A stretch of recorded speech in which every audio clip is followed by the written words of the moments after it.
Office ہے جہاں پہ ہم یہ سارا کام کرتے ہیں پورے پاکستان میں. زیادہ ڈیٹیل میں گئے بغیر میں موٹی موٹی چند ہماری جو ذمہ داریاں ہیں جس ایریا میں ہم کام کرتے ہیں وہ آپ کو بتا دوں. چونکہ اکثر کنفیوژن ہوتی ہے، بعض لوگ ہمیں سرکار کا سمجھتے ہیں، پھر ڈپارٹمنٹ یہاں پہ ہیومن رائٹس کا موجود ہے تو اس کے ساتھ بھی بعض لوگ اس کو مکس کرتے ہیں، کنفیوژن ہے. پاکستان میں ایک تو ہمارا human rights commission of Pakistan ہے، یہ غیر سرکاری ادارہ ہے. ایک نیشنل ہیومن رائٹس کمیشن ہے جو کہ ایک الگ سے ادارہ ہے پاکستان میں. اور پھر تمام صوبوں کے اندر منسٹریز ہیں. ہمارے فیڈرل جو ہے فیڈریشن کے اندر بھی ایک منسٹری ہے. پھر ہماری اسمبلیز کے اندر ہیومن رائٹس کی جو ہے ایک کمیٹی ہوتی ہے، سینٹ میں بھی کمیٹی ہے. یہاں پہ بھی ہمارا ڈپارٹمنٹ ہے اور ہمارے منسٹر صاحب جو ہے عبید اللہ بیگ صاحب وہ اس ڈپارٹمنٹ کے منسٹر ہیں، اور سیکرٹری صاحب ہمارے فدا حسین صاحب اس ہیومن رائٹس ڈپارٹمنٹ کے. یہ سرکاری سیٹ اپ ہے. ہمارا جو سیٹ اپ ہے اس میں خاص طور سے ہم UN ہیومن رائٹس کونسل کے ممبر بھی ہماری آرگنائزیشن. اور ہم پاکستان کے اندر جو جتنے انٹرنیشنل کمٹمنٹس ہیں، ہماری ٹریٹیز ہیں، جو کنونشنس جو پاکستان نے سائن کیا ہے یا مستقبل میں جو پاکستان سائن کرنے جائے گا، ان تمام کی امپلیمنٹیشن کے پروسیس کو ہم دیکھتے ہیں.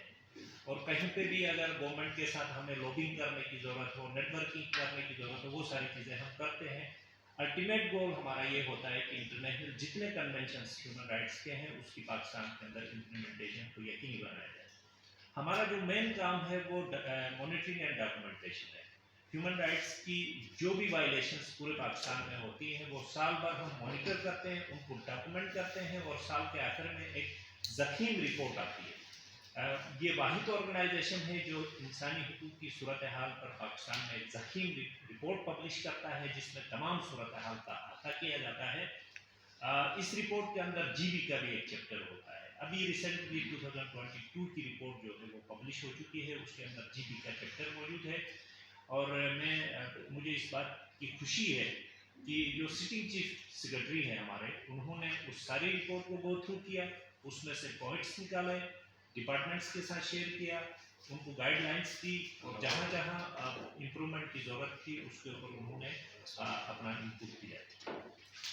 تو اس اعتبار سے دیکھا جائے تو ہماری جو رپورٹ ہے وہ نیشنل لیول پہ پالیسی میکنگ کے لیے کرامت ثابت ہوتی ہے، صورتحال کو سمجھنے میں کرامت ثابت ہوتی ہے. پھر انٹرنیشنل لیول پہ بھی جو ادارے پاکستان کی صورتحال کے اوپر نظر رکھتے ہیں اور پاکستان کو سپورٹ دیتے ہیں، وہ تمام ادارے بھی ہماری رپورٹ سے مدد لیتے ہیں، اور جن ایریاز میں ہمیں امپرومنٹ کی ضرورت ہوتی ہے وہاں انٹرنیشنل ادارے بھی ہمیں سپورٹ دیتے ہیں. ہمارے بنیادی کام ایک تو یہ مانیٹرنگ اینڈ ڈاکومنٹیشن ہے. اس کے بعد دوسرا فیکٹ فائنڈنگ ہے. جہاں جہاں ہیومن رائٹس کی بڑی پیمانے پہ وائلیشن ہو وہاں ہم فیکٹ فائنڈنگ کرتے ہیں. گلگت بلتستان میں کوئی 5-6 فیکٹ فائنڈنگس ہوئی ہیں. ہر 3-4 سال کے بعد ایک fact finding mission national level پر ایکسپرٹس آتے ہیں اور رپورٹ پبلش کرتے ہیں. 2021 میں بھی یہاں آیا تھا مشن، اور اس نے ایک رپورٹ جو ہے وہ حالیہ دنوں میں پبلش کیا ہے. اس سے پہلے بھی جس کے اندر تمام رائٹس کا، پولیٹیکل رائٹس، ہمارے سوشل، اکنامکس، کلچرل رائٹس، ساری چیزیں اس کے اندر کور ہیں.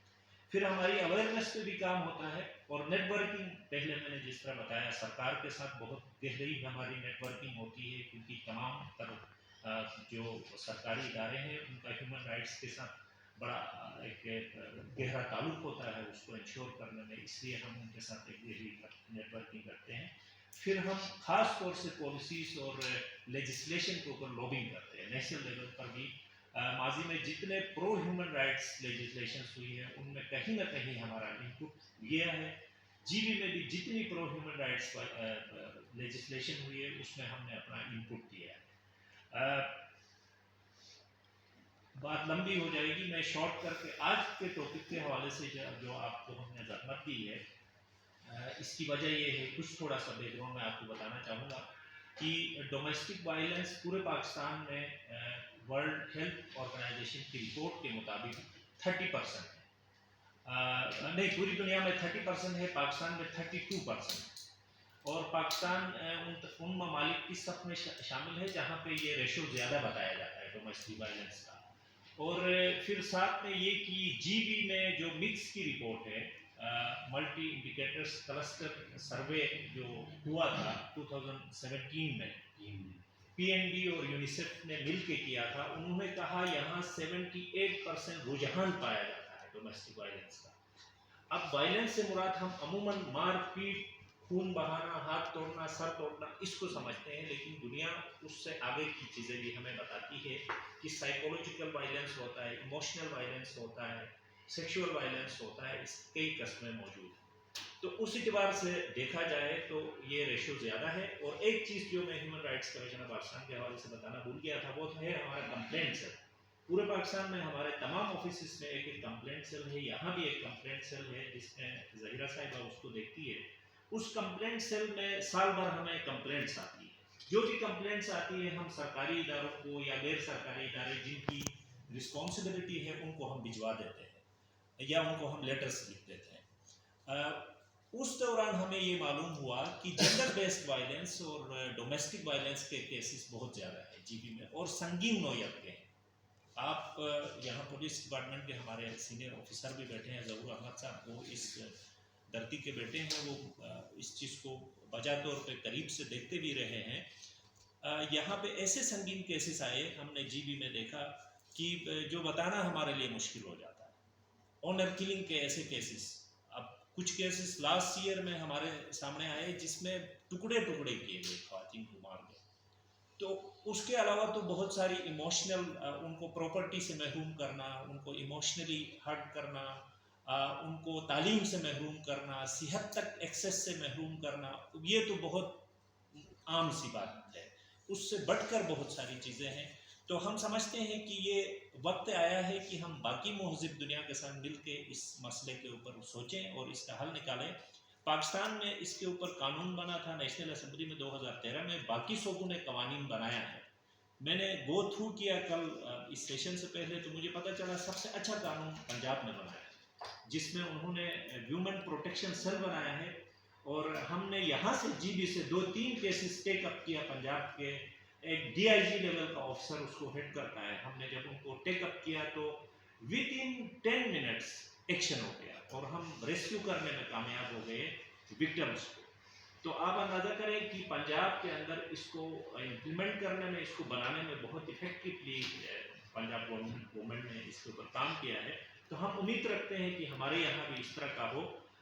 اس بل کو یہاں 2021 میں کیبنٹ میں کیا تھا، تو اس وقت پھر کیبنٹ سے یہ واپس اس طرح بھیجا گیا کہ آپ علماء کرام سے اس کو کنسلٹ کریں۔ تو اس وقت واپس یہ سوشل ویلفیئر ڈپارٹمنٹ کے یہ ڈومین میں آتا ہے، سیکرٹری صاحب اس کو ہیڈ کرتے ہیں۔ یہ اس وقت کنسلٹیشن کے پروسیس میں ہے۔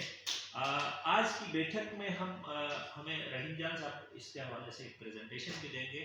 ہم اس کے تمام پہلوؤں پہ سوچیں گے کہ کن کن ایریاز کے اوپر اعتراض آ سکتا ہے علماء کرام کی طرف سے، ان کو کیسے ہم دیکھ سکتے ہیں، اور کون سی آپ تمام سٹیک ہولڈرز ہیں، کہیں نہ کہیں آپ ڈومیسٹک وائلنس کے اوپر کام کرتے ہیں، تو آپ کی رائے بھی شامل ہوگی، تو ہم اس کو فردر کس لیول پہ لے جا کے کنسلٹیشن پہ لے جا سکتے ہیں۔ ایک یہ آپشن ہے۔ دوسرا یہ آپشن ہے کہ نیشنل لاء کو فی الحال کے لیے ایکسٹینڈ کیا جائے جی بی میں، یہ بھی ایک آپشن موجود ہے۔ تیسرا آپشن ہمارے پاس یہ بھی موجود ہے کہ پنجاب کے اندر جو ایک بہترین لاء بنا ہے اس کو یہاں ایڈاپٹ کیا جائے۔ تو یہ سارے آپشنز پہ آج ہم منسٹر صاحب کی موجودگی میں بات کریں گے اور ہم کسی نتیجے پہ پہنچ کے یہاں سے اٹھنے کی کوشش کریں گے۔